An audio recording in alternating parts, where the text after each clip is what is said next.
Bueno, buen día, ¿cómo andan? Este sería como el primer encuentro que tenemos. La idea es retomar lo que trabajaron ustedes la clase pasada y poder avanzar un poquito más en los temas que son importantes, con ese esfuerzo que están haciendo ustedes en su casa para investigar y resolver las actividades, y nosotros con estos videitos y estos PowerPoint y estas explicaciones tratando de facilitarles las cosas, ¿no? Entonces vamos a retomar lo que estuvimos viendo anteriormente y vamos a seguir avanzando un poquito más. La clase pasada ustedes tenían que investigar sobre la Sociedad del Centenario y sobre los festejos del Centenario. Entonces ustedes tienen que poner, o ustedes pusieron, yo ya estuve corrigiendo algunos de sus trabajitos y están muy bien, ustedes tienen que poner en contexto esa celebración en el contexto del régimen oligárquico conservador del que ya veníamos hablando en las clases anteriores. Ese régimen oligárquico conservador, que era liberal en lo económico, pero que tenía una democracia muy restringida y que se basaba todo esto en una sociedad muy desigual, ¿no? Donde estaban muy desigualmente repartidas las cuotas de poder, tanto político como económico. Es interesante ver entonces la celebración del centenario porque si ustedes se fijan, como lo habrán hecho, ¿para quién estaba hecho esa celebración del centenario? ¿Quiénes participaron? ¿Cuáles son las actividades que llevaron adelante? ¿Y quiénes fueron los grandes ausentes de esa celebración? Uno puede, a partir de ello, ver ciertos rasgos de la sociedad y del régimen de la época. Y lo cierto es que esa celebración era hacia afuera, era para mostrar de parte de la clase política, de la oligarquía en el poder, un país moderno, un país desarrollado, de cara a Europa, ¿sí? Si uno se fija en quiénes eran los invitados, eran mayoritariamente mandatarios y monarcas europeos, y ¿quién era el gran ausente? El gran ausente en estas celebraciones es el pueblo, es la clase trabajadora, son los obreros, son los inmigrantes, digamos, las clases bajas son como los grandes ausentes de estas celebraciones. Y eso queda manifiesto y no es, no hacen caso omiso esos sectores populares durante la celebración del centenario porque ellos se dan cuenta que son los grandes ausentes y también quieren dar un mensaje en donde se manifiestan muchos hechos de violencia durante las celebraciones, ¿no? Porque la clase trabajadora y algunos sectores ya sindicalizados y organizados, sobre todo en torno al anarquismo, irrumpieron violentamente con marchas, manifestaciones, con explosivos, en centros neurálgicos durante las celebraciones y demás, porque ellos también querían decir, bueno, acá hay, Argentina se vende como el granero del mundo, obtiene un montón de recursos, es un país rico, pero esa riqueza no se reparte equitativamente, ¿sí? Porque las clases bajas y los sectores trabajadores la estaban pasando realmente muy mal.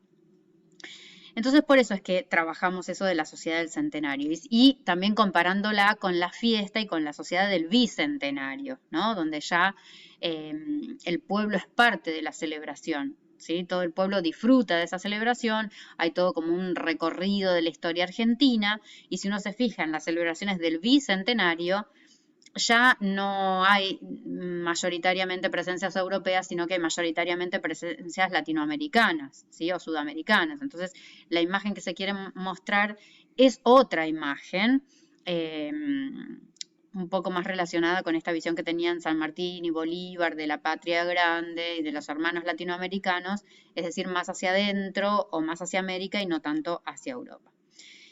Así que bueno, son dos celebraciones completamente distintas porque el tiempo ha pasado y porque el actor social pueblo ya está incluido dentro del sistema político. Pero bueno, esto no fue inmediato y la parte de la historia que nosotros estamos viendo ahora es la parte donde el pueblo trata de ingresar al sistema político, ¿sí?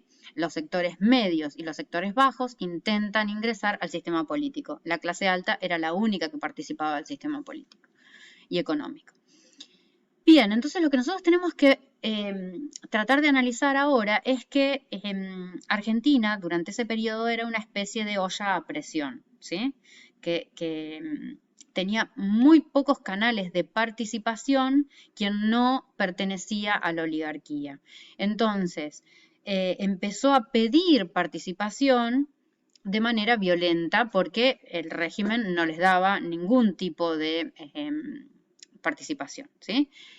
En torno al régimen oligárquico conservador se van conformando dos grandes centros o núcleos de la oposición. Por un lado, todo lo que ustedes estudiaron con respecto a la inmigración, que está muy relacionada con la conformación del movimiento obrero. Los trabajadores en esta época están trabajando en muy malas condiciones.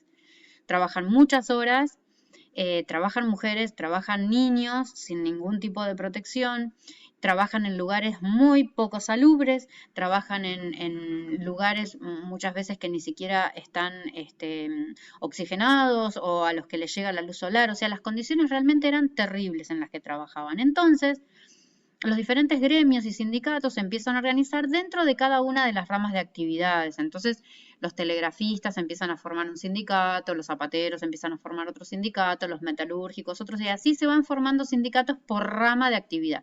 Estamos hablando más o menos, para que ustedes se ubiquen, entre 1890 y 1900. Ahí es donde empiezan todas las formaciones sindicales y gremiales en Argentina. Y en el año 1902 se va a dar un hecho muy importante porque todos esos sindicatos o gremios que se habían formado, pero que estaban dentro de su propia rama de actividad, empiezan a estar nucleados en una organización mucho más grande que los reúne a todos, que es la FOA, la Federación Obrera Argentina.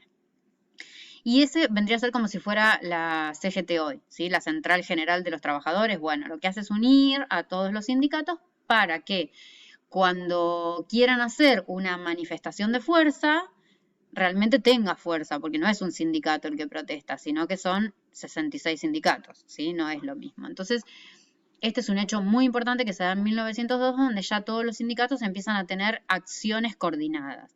También es una época de muchos ataques anarquistas con explosivos. También es una época donde empiezan las huelgas. Y como contrapartida, el sistema político, ¿qué hace? En vez de descomprimir la situación y en vez de otorgarles algunos derechos, todo lo contrario, lo que genera es una situación de mayor endurecimiento. Y acá yo les pongo entre las causas de lo que va a ser la ley Sáenz Peña, les pongo algunas de las causas de la ley Sáenz Peña y esto que les estaba mencionando recién, la ley de residencia. En vez de otorgarles derechos a los trabajadores para tratar de descomprimir la presión social existente, lo que hacen es, por ejemplo, sancionar la ley de residencia. ¿Qué decía la ley de residencia? Que no, ningún inmigrante que tuviera una causa abierta en su país de origen podía ingresar a la Argentina, ¿sí? Ustedes saben, muchos militantes socialistas y anarquistas que venían particularmente de España y de Italia, muchos ya habían participado de manifestaciones y ya estaban en los registros de la policía como activistas. Entonces, todos esos no iban a poder entrar. Y a su vez, por el otro lado, el gobierno se guardaba la garantía de poder expulsar a quien quisiera, ¿sí? A cualquier inmigrante que encontrara manifestando o teniendo algún tipo de participación agresiva o de manifestación contra el sistema, lo podía deportar, es decir, lo podía volver a su país de origen. Un poco más adelante, ¿sí? En 1910, yo les puse ahí la ley de defensa social. Se sanciona otra ley, también durísima, que privaba de la libertad que tienen las personas en un régimen democrático, de expresar sus ideas libremente, de poder hacer alguna publicación o algún panfleto, algún pasquín, alguna cuestión impresa en contra del régimen, que eran mecanismos que utilizaban los sindicatos. Cada sindicato solía tener su prensa, la prensa obrera, su periódico o pegar papeles y propaganda y demás. Todo eso también va a estar prohibido durante toda esta época.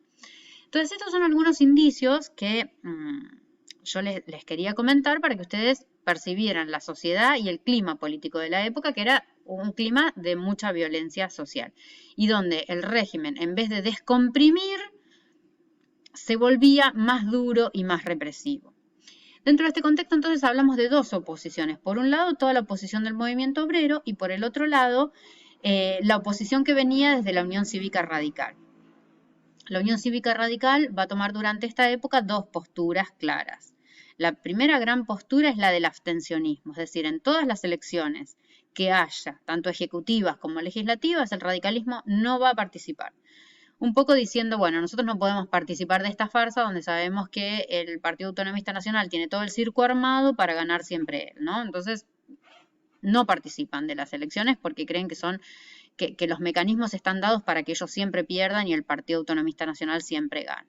Entonces no participan.